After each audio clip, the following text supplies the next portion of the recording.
Il Cagliari non fallisce neanche questo obiettivo, si era posto l'obiettivo di ottenere i 3 punti contro il Frosinone per raggiungere quota 40 e poter chiudere, archiviare la pratica salvezza. Lo ha fatto malgrado le tante assenze, le assenze sugli esterni di quelli che erano i giocatori che avevano dato nuovo vigore alle corsie, lo ha fatto senza Barella, un giocatore fondamentale per questa squadra, lo ha fatto soffrendo alla fine contro il Frosinone, soffrendo perché si è ritrovato in 10 uomini nel finale di gara, perché altrimenti stava gestendo molto bene la partita e sfiorando a più riprese quel raddoppio che aveva permesso di mettere in freezer la gara stessa. Ha iniziato con un piglio giusto, col piglio giusto, attaccando, chiudendo il Frosinone nella propria tre quarti, avendo poche occasioni se vogliamo, ma alla prima vera occasione in cui è entrato in area si è procurato il calcio di rigore che poi João Pedro ha trasformato, il calcio di rigore che è valso i 3 punti, quel calcio di rigore e quel gol che poi alla fine hanno fatto la differenza. Nel proseguo della partita non ha mai subito particolarmente il Frosinone che tentava di replicare, anzi con il Frosinone che tentava di spingere ha avuto maggiore spazio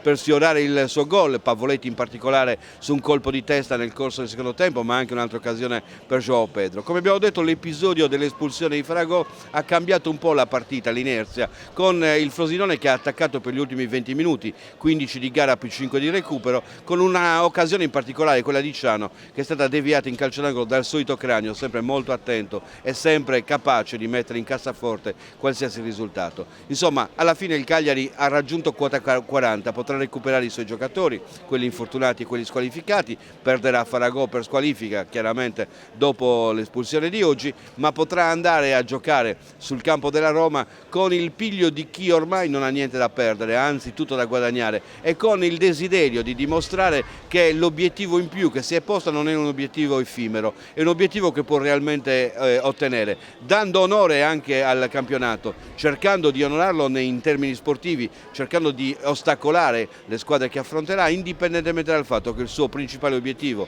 la salvezza, la abbia già ottenuta. È quello che i tifosi chiedono, è quello che è lo spirito del Cagliari, è quello che la Pasqua ha regalato e che permette a tutti di essere più sereni in questi 2 giorni di riposo, perché poi si ricomincia a pensare al campionato e si pensa alle ultime 5 partite.